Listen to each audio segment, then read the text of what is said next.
of this call with the Minnesota Department of Transportation. I sure do appreciate Mandy and Nikki and Jesse sitting on with us this morning to discuss the project that's on go from Bruce Street to 4th Street, which is near West Side.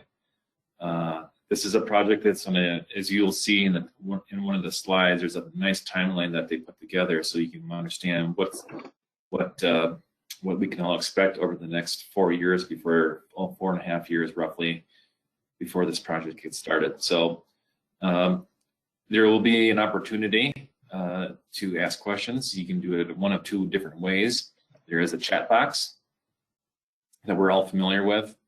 And then there's also an opportunity just to kind of unmute yourself and ask questions that way. So with that, again, thank you, Mandy and Nikki and Jesse for, I think that's all there is from Minnesota MnDOT. And we'll go from there and turn it over to Nikki. Great, thank you. Thanks, Brad. Maybe just one other housekeeping item. Obviously, if you're not talking, if you put your phone on mute or your computer on mute, just to keep the background noise going. But as Brad said, feel free to use the chat box or just to interrupt. We want this to be informational. And if you've got questions, feel free to ask as I go along here. I'll try to maybe pause between slides just to give you that opportunity. Like Brad said, we're going to talk about the reconstruction project. I think the last time we met with you, we shared kind of the beginnings of this and how we were going to go about it. We did have some outreach a few months ago that shared some information on a few of the intersections that we were suggesting some change in traffic control. And so we'll talk a little bit about those again as well here today, but give you a little bit more detail on some of the other changes that we're proposing here for the corridor. Get my slides moving here. So just a quick agenda or topics that I wanted to cover for today. So we'll step through the layout, again, kind of focusing on the intersections and pointing out some of the changes that we plan on doing. We'll talk about the demonstration project that happened here at the end of fall up at High Street that was showing a potential location for a median and a future pedestrian signal there. And then we'll talk about kind of what this round of outreach is looking like and some of the opportunities that you might have to provide additional comments beyond whatever you share here today. And then as Brad mentioned, we've got a timeline that shows you some of the things that will happen here as we work towards that 2025 construction project. So like we mentioned, this project is a full reconstruction of the 19 and College Drive corridor between 4th Street and Bruce Street. So that means that we will be replacing the roadway, the sidewalks. There'll be improvements that we're suggesting here today that we'll share with you for safety and also improvements for people who walk and bike. It will include a replacement of city utilities through this section of corridor, and it'll also improve drainage and some storm sewer improvements as well. Like I mentioned, we looked at each individual intersection, and so we'll kind of step through the corridor starting on the west end and working our way east to Bruce. So the very first intersection that's part of the full reconstruction is 4th Street. At this intersection, it will remain a through stop intersection, but we are proposing to put bump outs on all 4 corners. So the purpose of the bump outs is we know this is a important intersection for pedestrians, especially with the park in the northwest corner of this quadrant. And so the idea is that these bump outs provide better visibility for pedestrians. So the image that just popped up here on the right side of your screen kind of shows how that works, especially when there's parking involved. It gets those pedestrians kind of out in front of that parking so that vehicles that are approaching the intersection can see them. The other improvement is obviously there's less roadway that they're crossing then at that point, so kind of less conflict and ability to kind of be in that roadway and conflict with those vehicles as they're going through the intersection as well. So again, we're proposing, and I'll mention quite a few locations where we're proposing these bump outs that are a known safety feature that, like I said, is an improvement for pedestrian and bicyclists on the corridor.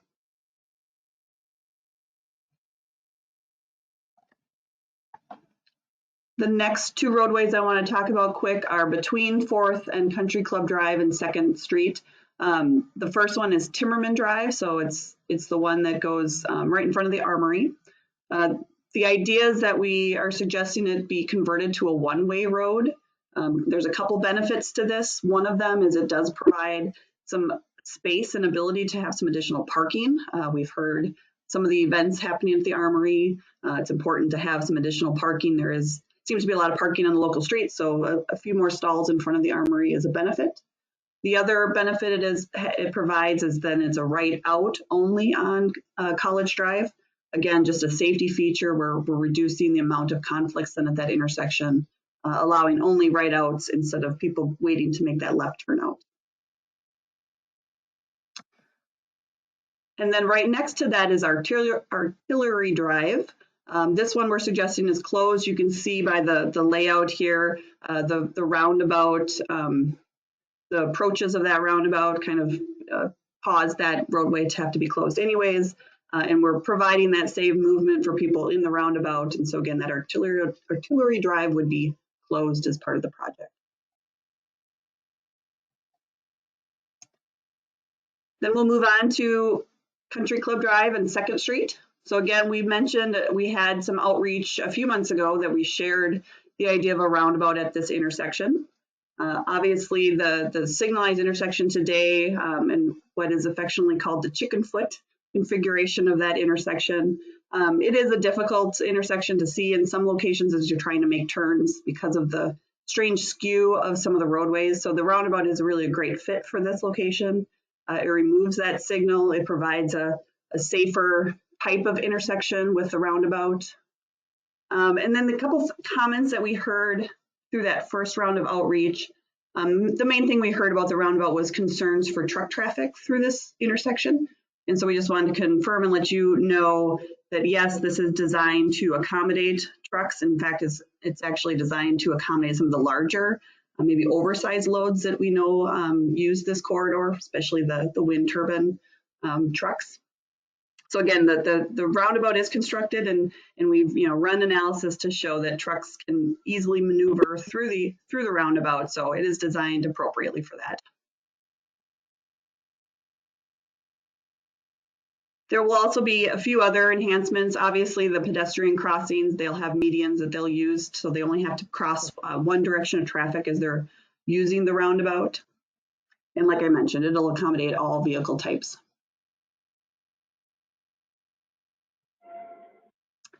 We continue to move east here. The next roadway is Greeley Street. This will remain a through stop intersection. We're just suggesting bump outs on the north side, again, kind of mirroring that parking bay that's there, just to get those pedestrians out in front of those parked vehicles if they are there.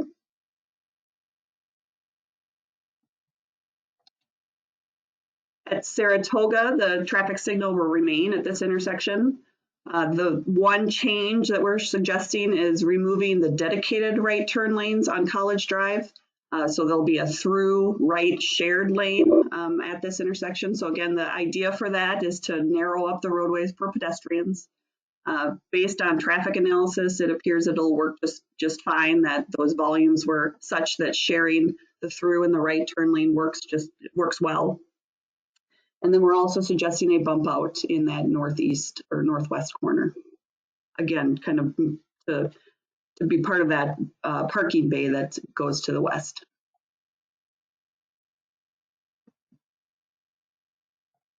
When we look at Marvin Schwann Memorial Drive, we're suggesting a right in, right out. There's a few reasons for this. Partially, it provides a benefit for Main Street operations. There's actually some congestion that often happens during your guys' kind of peak hours of the day where you have a lot of people moving around this area. And we noticed that there was some backup and were shared with by the public that there was backup that happens from Main Street through Marvin Schwann, which causes some congestion and some issues. And so again, changing this to a right in, right out improves safety for the corridor. So again, we're minimizing the amount of people turning left and creating those conflicts where we've got more opportunity for crashes to happen. And again, it helps with the operations then at Main Street as well.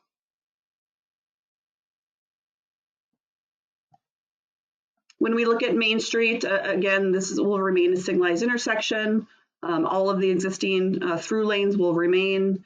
in place. We are just looking at the corners to make sure that they accommodate some of those larger truck movements. So there's some changes a little bit to the radius on the corners to provide that.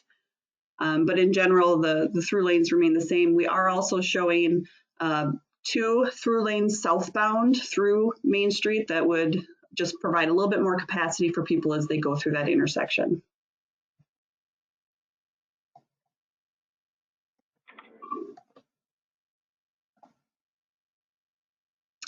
The next intersection we looked at was Lion Street. So again, this is only a few hundreds of feet away from Main Street. We are suggesting that the signal here be removed. This again was shared a few months ago as part of our outreach, and a lot of the feedback that we got from both the public and the city council had to do with concerns about pedestrians and the use, if the signal was removed, how pedestrians would cross at this intersection. We've also heard just other concerns about getting out onto Main Street from Lion Street, especially during those heavier traffic hours.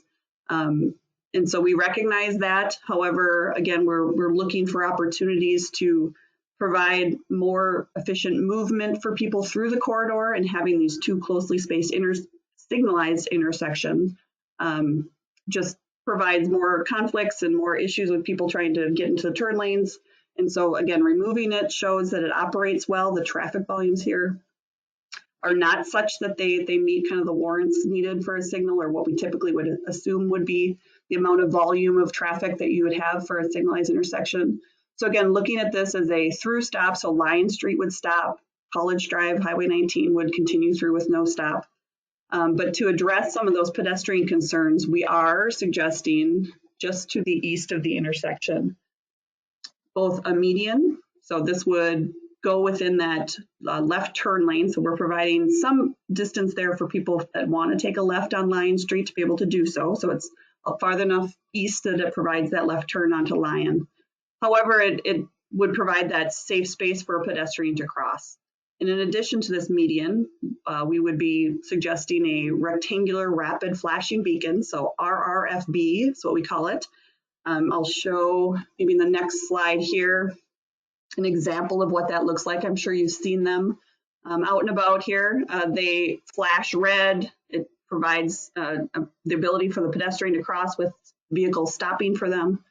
So again, that exhibit that we're showing here on the screen is very similar to what this one would look like, except for the fact that, you know, it's showing 4 lanes of traffic where we would only have 1 lane in each direction on College Drive.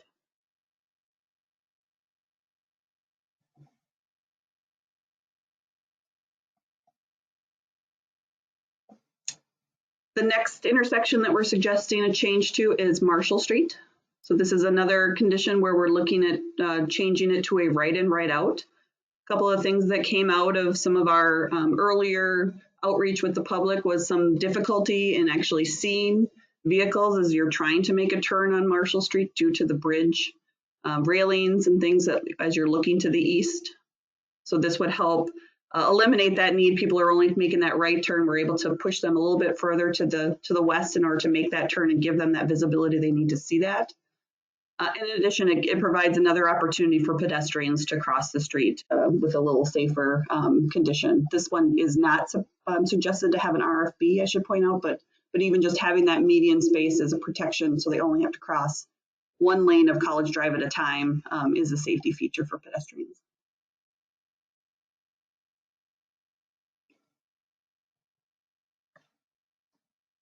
As we continue to the east here, we've got between 3rd and Park Avenue, we recognize as a place that, as of right now, has limited access, especially when we talk about people with disabilities. So curb ramps and stuff, there was none, I guess, in between 3rd and Park.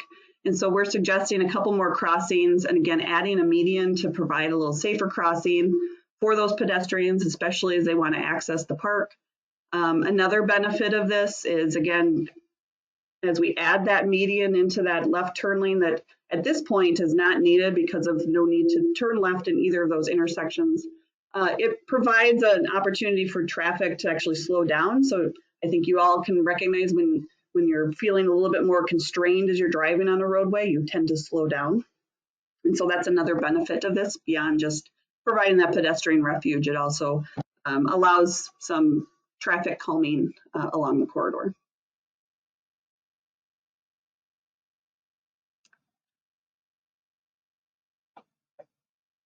So at High Street, we are showing right now a median. So this is what I'll talk a little bit about, the demonstration project that was out here this fall. So this was just trying to see how that would work and to give people a visual of what it would look like. So as of right now, we are showing a median that starts at High Street and extends east along the corridor for a ways. If you were out there for, I think it was only about a week that the delineators were up. I think the paint was there a little bit longer, but we tried to show what that would look like. And so that was the purpose of the delineators, was to show where that curb would be. So again, we're suggesting it's a raised median. So I think there was a little confusion in terms of what we heard for comments. I think people didn't quite understand the purpose of the delineators. But we're hoping to share now. The idea is that it's this raised median, again, that provides that refuge for pedestrians. So again, it was only able to be out about a week because of our early snow that decided to come this fall. And so the delineators had to be removed in order to allow the snow plows through.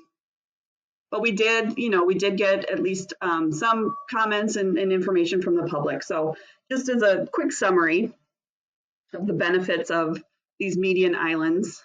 Again, similar to the bump outs, they provide kind of better visibility for vehicles, especially when they see them. They know there might be pedestrians, to be aware of.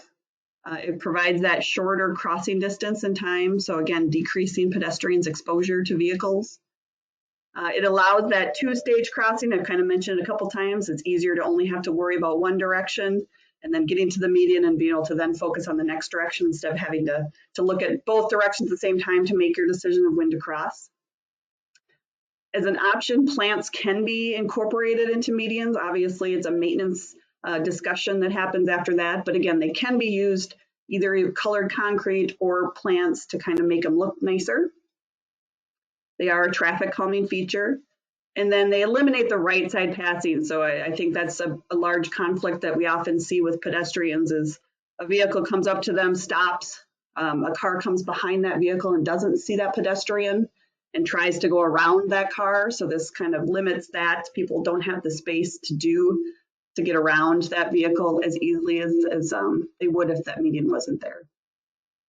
So those are some of the benefits. Now we did, like I said, do a survey and asked people what they thought of them.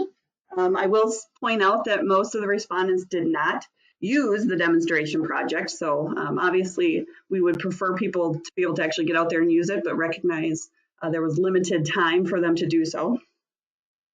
But the first question we asked was, can you support the permanent installation of the median? And you can see we had kind of a split. So we had a few more with no, but quite a few with yes, and then a handful of not sure. We asked a little differently as a driver, can you support the permanent installation of that median? And you can see it's very similar split in responses for that.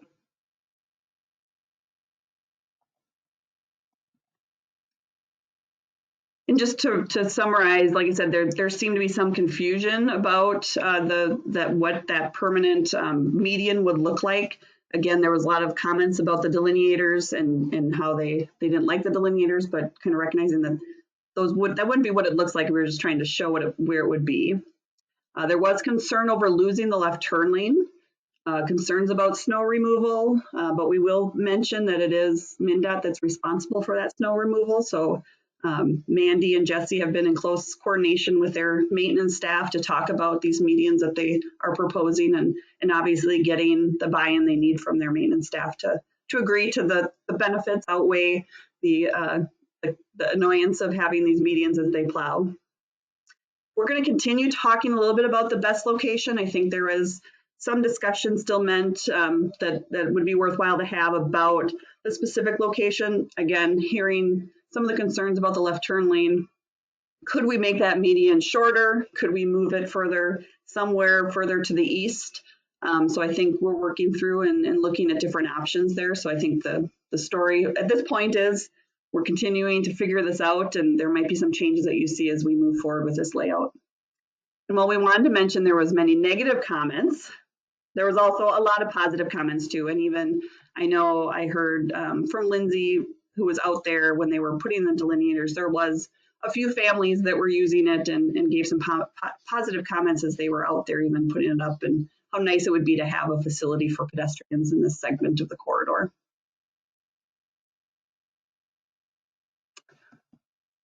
Maybe I'll just pause there if there was any questions about that demonstration project before I move on.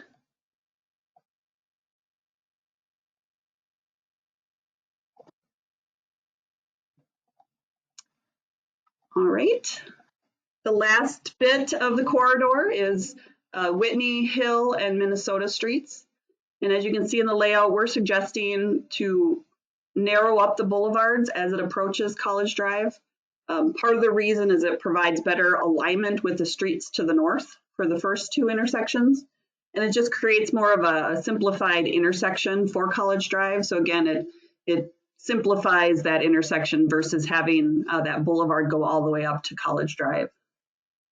Another benefit we heard when we were talking at the city council meeting was there was some parking issues sometimes with people parking too close to College Drive, making it difficult to see as you were trying to exit or enter these roadways. And so this would, again, provide the benefit of not allowing that parking just as you approach College Drive, and basically freeing up that visibility to be able to enter the roadway.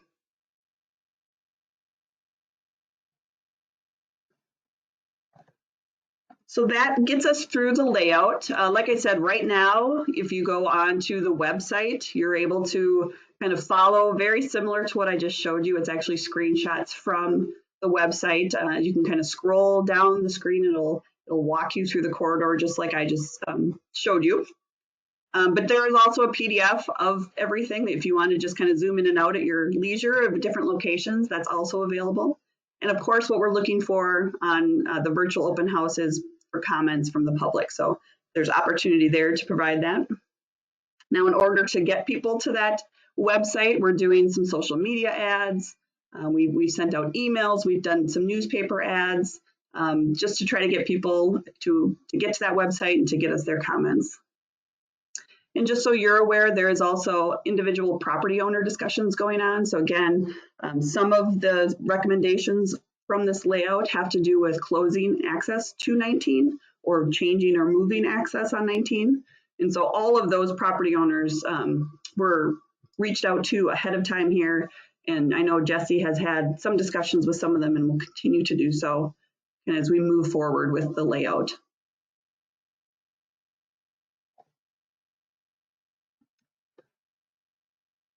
And finally, just a little look ahead here as to what's going to be happening in the near term and long term. So right now we're in this layout coordination stage. So again, we met with the city council last week to share with them these recommendations. We'll be going back to them to talk more about what we hear based on this outreach we're doing right now. And as part of that, we're starting to gather the city and public feedback on the layout. We've started some cost participation discussions. So there's always some division of the cost between the MnDOT and the city. And then we've started streetscaping development. So what can we do with colored concrete, stamped concrete, lighting, those kind of things to see kind of where the city wants to go with those elements. The idea is then to go through municipal consent. So again, we would want the approval of the city to move forward before we go into the final design of the project. And so that likely will happen here this spring of 2021. And then from then on, it's going into more and more detail to get that construction package ready to go in 2024 so that they're ready to build by 2025.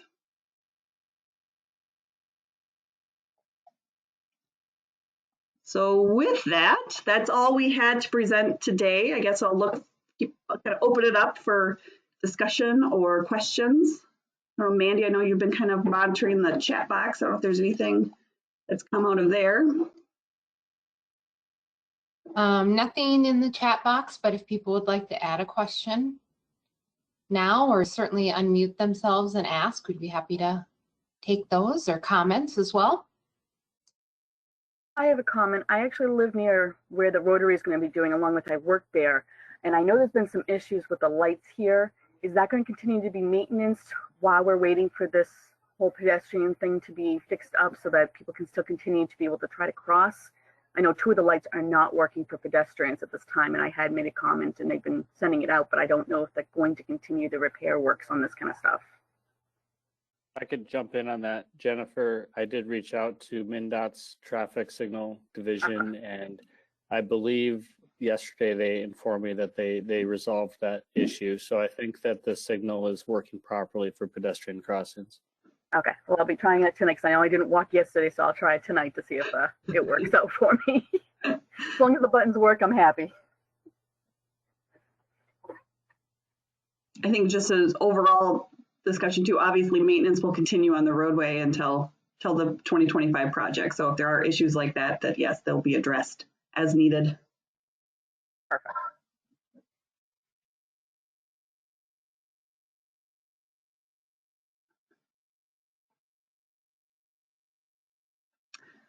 Any other questions for the MnDOT team this morning?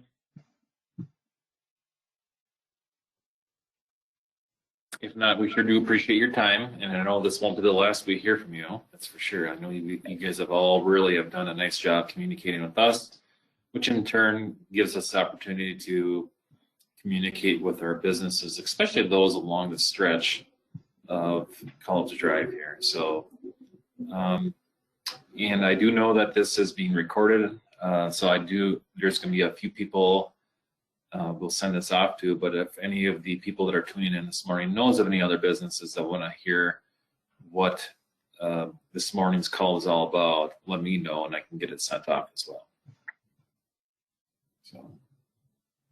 Yeah, and like I said, we appreciate any additional comments after this as well. So feel free to go to the website or to email us any other comments that you might have as you have a little bit more time to digest this information. And looking forward to, like Brad said, meeting with you again as we keep moving forward with the project. Okay, Well, thank you, everyone. Enjoy the rest of your day, everybody. Thank you.